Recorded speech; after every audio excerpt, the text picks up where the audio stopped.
नमस्कार दोस्तों, आप देख रहे हैं द इंकलाब एक्सप्रेस और मैं हूं आपके साथ अविनाश कुमार। आज हम मोहित बजाज जी से, जो एडवोकेट हैं और साइबर एक्सपर्ट भी हैं, इनसे समझेंगे एआई। इसके बारे में समझने की कोशिश करेंगे कि जिस तरीके का ये दौर है, इसकी देश भविष्य में कितनी जरूरत रहेगी और इससे कितना नुकसान हुआ है। क्योंकि जिस तरीके से अभी ओपन एआई की कंपनी ने सीईओ सैम अल्टमैन को कंपनी से नौकरी से बाहर निकाल दिया है, इसकी कितनी जरूरत है और कितना इसका नुकसान होगा।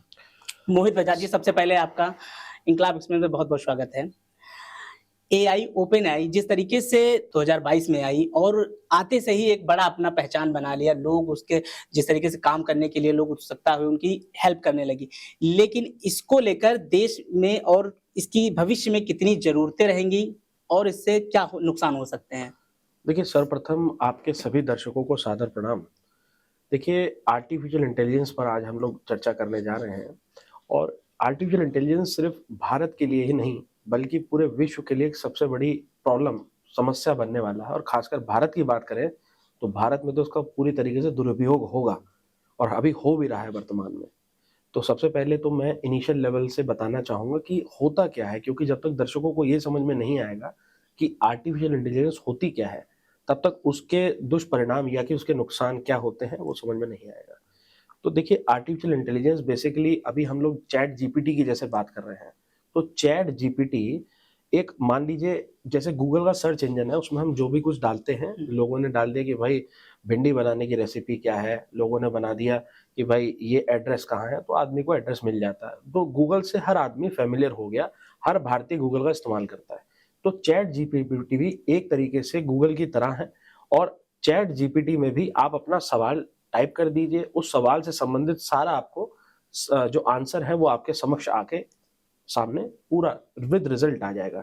जैसे कि मान लीजिए मैं कहता हूँ, हमने चैट जीपीटी में सिर्फ ऐसा डाला, मैं सोच रहा हूँ कि मैं एक नई कंपनी शुरू करूँ, उसका नाम क्या करूँ? उसका नाम क्या होना चाहिए? तो चैट जीपी अगर गूगल पे आप देखेंगे तो गूगल पे हो सकता है कि 2, 4, 5, 10, 15 नाम नाम आते हैं। किसी वेबसाइट का निकल कर आ जाता है ना? और उस वेबसाइट पे हम जाते हैं, वहां से आ जाता है। चैट जीपीटी क्या करता है, उन सभी वेबसाइटों से, उन जगह से उस इंफॉर्मेशन को गैदर करता है और निकाल के आपके सामने 10, 20, 50 नहीं, 100, 150 नाम आपके समक्ष रख देगा और बता देगा कि आप इस तरह की कंपनी बनाना चाह रहे हैं तो ये नाम रखिए, ऐसा करें। तो ये पूरा आर्टिफिशियल इंटेलिजेंस है। और अगर मैं आ जाऊं इसके पास एक सबसे बड़ा उदाहरण देते हुए, कि अभी वर्तमान में आर्टिफिशियल इंटेलिजेंस का इस्तेमाल करके फेक वीडियोस बनाई जा रही हैं। और फेक वीडियो जो है वो अभी काजोल का वीडियो बना दिया गया, जो एक बॉलीवुड की एक सबसे बड़ी एक्ट्रेस है। उनकी फेक वीडियो में रश्मिका जी का बनाया गया। रश्मिका जी का भी बनाया, जो उसमें एक रिसेंट एक मूवी आई थी, काफी पॉपुलर एक्टर हैं वो भी, पुष्पा में वो थी। तो इस तरीके की मूवीज की भी जो एक्टर हैं, जो पॉपुलर एक्टर्स हैं, उनके साथ भी आर्टिफिशियल इंटेलिजेंस नुकसान कर रहा है। और अगर मैं काजोल जी का एग्जांपल दूं, तो उनके साथ एक ऐसा वीडियो बनाया गया जिसमें वह कपड़े चेंज कर रही थी सार्वजनिक रूप से उस वीडियो में, है ना? और उस वीडियो में फोटो जो की गई थी, वो एक मॉर्फिंग टेक्निक का इस्तेमाल करके वो हूबहू उन्हीं की शक्ल लगा दी गई थी। अब आर्टिफिशियल इंटेलिजेंस का इस्तेमाल करके जो काजोल के फैन थे, वो तो वही वीडियोस देख रहे थे, उनको देखकर कईयों को आक्रोशित हो गए, गुस्सा हो गए कि भाई ये क्या है, कैसे ये वीडियो लीक हो गया? और उसको बताया गया कि भाई लीक वीडियो है। अब आप सोचिए कि आप अगर 1 करोड़ यूजर देख रहा है, तो 1 करोड़ का 1 करोड़ तक मैसेज पहुंचने में कितनी सरलता से वो मैसेज पहुंच गया। हो सकता है वो गाजियाबाद में देखा जा रहा हो सकता है महाराष्ट्र के चंद्रपुर में देखा जा रहा हो सकता हो वो केरला में देखा जा रहा हो सकता है चिकमंगलुरु देखा जा रहा हो, कुछ नहीं पता कहाँ देखा जा रहा है। तो एक वीडियो को पहुंचने में चंद सेकंड लग रहा है इतनी दूरी में, लेकिन अगर आप प्रत्यक्ष रूप से वहां पहुंच के बताना चाहेंगे कि ये वीडियो फेक है, उनको समझाना चाहेंगे कि ये वीडियो फेक है, तो आप सोचिए वहां तक पहुंचने में कितना खर्चा, कितना समय और कितनी लागत लगेगी। तो ये जो इसकी हमारे ताकत है वो समझिए। हमारे प्रधानमंत्री जी का भी एक गरबा खेलते हुए वीडियो बना बिल्कुल, दिया गया। ये सार्वजनिक उन्होंने वीडियो में बताया, क्योंकि आज से 5 महीने पहले जो चैट जीपीटी के सीईओ सैम अल्टमैन थे, वो 5 महीने पूर्व प्रधानमंत्री जी से मुलाकात उन्होंने की। उस समय प्रधानमंत्री जी बड़े उत्सुक थे कि हाँ भाई, नया दौर है, नई डिजिटल चीजें इंडिया को हैं। प्रमोट करना चाहिए, डिजिटल इंडिया भारत में बढ़ रहा है, तो अच्छी बात है। उनको बड़ी खुशी हुई। लेकिन जब उसका दुष्परिणाम उनके समक्ष आया, उन्होंने कहा कि मैं दूसरा उदाहरण नहीं दे सकता। हम लोग बोल सकते हैं कि उनका उदाहरण, लेकिन वह नहीं बोल सकते, एक सर्वोच्च पद पर वह हैं। तो उन्होंने अपना स्वयं का उदाहरण देते हुए कहा कि देश के प्रधानमंत्री का वीडियो अगर कोई बना सकता है और उसमें भी गरबा खेलते हुए, तो कल आप सोचिए ये भी वीडियो बनाया जा सकता है कि आज रात 12 बजे से एक्स एंड वाई कुछ भी किया कुछ जा भी हो सकता सकता है। है। तो अगर ऐसा वीडियो बन गया कि 500 के नोट बंद, 100 के नोट बंद, तो जैसे पहले लोगों, क्योंकि पहले हो चुका है नवंबर 2016 में, तो अगर इसी प्रकार का कोई वीडियो बन जाता है और प्रधानमंत्री स्वयं सामने आकर एक वीडियो के रूप में व्हाट्सएप पर वो मैसेज वायरल हो गए, तो जब तक प्रधानमंत्री जी स्वयं आके बोलेंगे तब तक तो शहरों में भीड़ लग जाएगी, आग लग जाएगी पूरे देश भर में। लोग पागल हो जाएंगे कि भैया 500-500 के नोट भी क्या हम फिर से उस फेस को, उस दौर को लेना चाह एक रहे चीज हैं? हम समझने की कोशिश करेंगे। जो कंपनी के सीईओ हैं सैम अल्टमैन, कंपनी ने इन्हीं को ही नौकरी से निकाल दिया, आखिर क्या वजह रही? आज कंपनी को ये कहना पड़ रहा है कि इनकी काबिलियत पे कंपनी को विश्वास नहीं रहा। कंपनी के फाउंडर मेंबरों में से ये हैं। क्या वजह रही कि आज इनको ही नौकरी से कंपनी ने निकाल दिया? देखिए, मैं अपने देश के लिए बहुत कुछ करना चाहता हूँ और देश से बहुत ज़्यादा प्यार करता हूँ। मैं सच बताऊँ तो इन सभी विदेशियों को मैं बिल्कुल पसंद नहीं करता हूँ। हालाँकि वह हमारे देश के आईटी से भले आगे हों, लेकिन आईटी के जितने भी सीईओज़ होते हैं, वो सब भारतीय ही क्यों होते हैं? क्योंकि हमारे ब्रेन, हमारा जो कंसंट्रेशन पावर है वो बहुत सटीक है। तो अगर चैट जीपीटी भी कंपनी ओपन एआई भी बाहर की, उसको सपोर्ट करने वाला जो दूसरी कंपनी थी माइक्रोसॉफ्ट ने भी साथ में बनाया, तो माइक्रोसॉफ्ट बाहर की, गूगल, फेसबुक, व्हाट्सएप जो हम यूज कर रहे हैं सब विदेशी यूज कर रहे हैं, तो उनके बारे में मैं आगे कुछ बोलना ही नहीं चाहता। लेकिन फिर भी आपने सवाल किया है तो नैतिकता के आधार पर मैं उसका एक आपको आंसर दे देता हूं कि सेंट एल्टमैन को इसलिए हटाया गया क्योंकि कंपनी ने जो बयान दिया है सार्वजनिक रूप से कि अब इसको वह और आगे लेके नहीं जा सकते, ये उन्होंने कहा। इतना चंद शब्दों का बयान उनका था। अब इसका अगर दूसरा पहलू देखें तो ये भी हो सकता है कि अगर वह व्यक्ति 30 नवंबर 2022 अभी 1 साल भी पूरा नहीं होता है, वह लॉन्च होने के बाद में लोगों ने सोचा नहीं था कि गूगल जैसी विराट कंपनी को कोई टक्कर दे पाएगा, और चैट जीपीटी ने सबको पछाड़ दिया, धाड़ धाड़ पछाड़ते हुए इतनी स्पीड में आगे निकल गया। और आप सोचिए कि चैट जीपीटी की जब इतनी रफ्तार है तो उसमें एक ही का नाम फोकस में आ रहा है, किसका? Sam Altman. ठीक, प्रधानमंत्री जी के साथ बैठ रहे हैं, जो विश्व में जिनका नाम है, ख्याति प्राप्त है, उनके समक्ष वह बैठ रहे हैं। ठीक, और इस प्रकार के कई विदेशी नागरिकों के साथ वह बैठ रहे हैं, उनकी अंतर्राष्ट्रीय ख्याति और ज्यादा पॉपुलर हो रही, तो कहीं ना कहीं कंपनी के पे वो भी एक कारण हो सकता है। लेकिन जो कंपनी ने सार्वजनिक बयान दिया उसी को हमको ट्रीट करना चाहिए। और अभी वर्तमान में एक दूसरी जो उनकी आईटी की जो हेड थी मीरा मुराती जी, उनको अभी वर्तमान में एक एक्टिव सीईओ के रूप में दिया गया है। और अब चैट जीपीटी आगे चल रहा है। मेरा बस इतना कहना और होता है कि भारत में सूचना प्रौद्योगिकी यानी आईटी के जो विभाग हैं, जो मंत्री हैं, जो डिपार्टमेंट्स हैं, उन लोगों के पास बहुत अच्छा दिमाग है। हम सभी युवक जो आईटी के बीटेक पास आउट्स हैं, एमसीएस पास आउट हैं और इससे संबंधित बीई किया है या जो भी डिग्रीज इन्होंने प्राप्त करी है, एमटेक किया है सीएस से, आईटी से, किसी से भी, तो वह बच्चों के अंदर बहुत ललक है, वह कुछ भी कर सकते हैं। गूगल जैसे सॉफ्टवेयर बना सकते हैं, स्विगी, जोमेटो जैसी ऐप वो लोग बना सकते हैं, तो हम लोग देश में क्यों इस प्रकार का make in India, made in India और सिर्फ भारत से संबंधित चीजें क्यों नहीं बनाते कि विदेशी ताकतों का हम पर प्रभाव जो पड़ रहा है वह ना हो। ये भी हमें सपोर्ट करना चाहिए। मोहित जी, एक चीज समझने की कोशिश करेंगे हम आपसे। जिस तरीके से प्रधानमंत्री नरेंद्र मोदी जी भारत को डिजिटल इंडिया बना रहे थे, क्या लगता है आपको कि एआई की जरूरत भविष्य में कितनी रहेगी और इससे किस तरीके के फायदे होंगे? क्योंकि नुकसान भी रहेंगे इससे तरीके के, किस तरीके के इससे फायदे रहेंगे और नुकसान रहेंगे?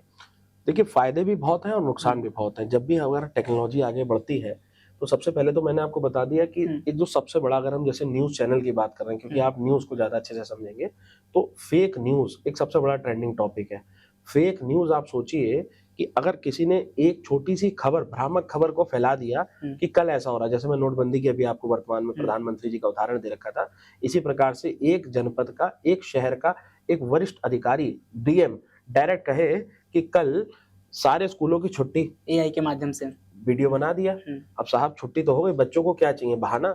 बच्चों ने उस बहाने का वीडियो दिखाकर कहा साहब तो छुट्टी है। अब टीचर बच्चों पे एक्शन नहीं ले सकता, बच्चे क्या करेंगे? पिता कुछ कह नहीं सकते, माता कुछ कह नहीं सकती, अब क्या करे भाई, छुट्टी है छुट्टी। अब जब तक डीएम साहब अपना लेटर बनाएंगे, जारी करेंगे, और वो वीडियो मान लो सुबह ही सुबह वायरल हो गया, 6 बजे वायरल हो गया, अब 10 बजे डीएम साहब को पता चला, तब तक पता चला सब जगह बच्चों की छुट्टी हो गई। वीडियो का दुरुपयोग भी, हाँ, इस प्रकार के दुरुपयोग आप देखिएगा भविष्य में होंगे। और बिल्कुल जो मैं आपको बता रहा हूँ to the point as it is, ये चीजें होती चली जाएंगी और उसका बहुत दुष्परिणाम हो सकता है। महिलाओं को टॉर्चर करने के लिए जैसे अभी आपने देखा कि अगर एक सेक्सटॉर्शन के केसेस कोरोना काल में बहुत ज्यादा थे, मेरे पास भी उससे संबंधित मामले देश भर के थे और कई मामलों में मैंने एक्टिवली पार्टिसिपेट करके उनका समाधान भी किया। तो अगर देखा जाए तो सेक्सटॉर्शन जैसे मामले हैं या मान लीजिए कि जैसे डीप प्रूफिंग है, इस प्रकार की चीजों का बहुत ज्यादा इस्तेमाल होने वाला है और महिलाओं के गलत गलत वीडियोस बनाकर उनको किसी तरीके ब्लैकमेल करने की कोशिश की जा सकती है। एक पुरुषों के वीडियो बना बनाकर, जैसे कई वरिष्ठ अधिकारियों के साथ भी ऐसा हुआ, मैं नाम नहीं ले सकता उनके, लेकिन उन्होंने संपर्क किया कि हम तो सोच रहे थे कि वहां का हमको ऑर्डर मिला कि भैया वहां वेरीफाई करो, हम तो वीडियो देख रहे थे, वीडियो देखते देखते न जाने कॉल आ गई, उड़ गई और क्या हो गया हमारे साथ में। अब हम क्या करें? डीपैक को लेकर प्रधानमंत्री जी ने आज मंच से बड़ा एक बयान दिया कि इसको लेकर लोगों को जागरूक किया जाए। किस तरीके से लोगों को इसको लेकर जागरूक किया जा सकता है और इसको सरकार कैसे नियंत्रित कर सकती है कि इसका दुरुपयोग ना हो? देखिए, हमारे देश के यशस्वी प्रधानमंत्री जी आदरणीय नरेंद्र मोदी जी ने जो सपना डिजिटल इंडिया का देखा है, उसके लिए मुझे लगता है भारत का प्रत्येक नागरिक उनके साथ है, चाहता है कि देश आगे बढ़े, देश तरक्की की राह पर अग्रसर हो और जो डेवलपिंग कंट्री इंडिया को कहा जाता है, that should be a developed country. अगर आपने जो अभी सवाल पूछा, उस सवाल का अगर मैं उत्तर आपको सीधे सीधे नहीं दे सकता, उसका उत्तर ही अपने आप में इतना टेक्निकल है कि उसको समझने के लिए और ज्यादा चीजें और ज्यादा डिटेलिंग में हमको रेगुलर कैंपेन्स लॉन्च करने पड़ेंगे। आपने कहा कि इसका कैसे लोग अंतिम यूजर को बताया कैसे जाए। आप सोचिए, ग्रामीण क्षेत्र के बंदों को समझाना कितना ज्यादा टिपिकल टास्क है कि ये प्रमाणित वीडियो है, ये प्रमाणित वीडियो नहीं है, ये अच्छी चीज है, ये बुरी चीज है, ये समझाना। इसके लिए जब तक हम जागरूकता अभियान नहीं करेंगे, इसके लिए प्रधानमंत्री जी ने भी कहा, तो मैं जो संबंधित, जैसे सबसे पहले शिक्षा के क्षेत्र में जिनके इंस्टीट्यूट्स हैं, जिनकी कोचिंग्स हैं, जिनके पास बड़ी यूनिवर्सिटीज हैं, कॉलेजेस हैं, वहां पर ऐसे शिक्षा से संबंधित कार्यक्रम आयोजित हो।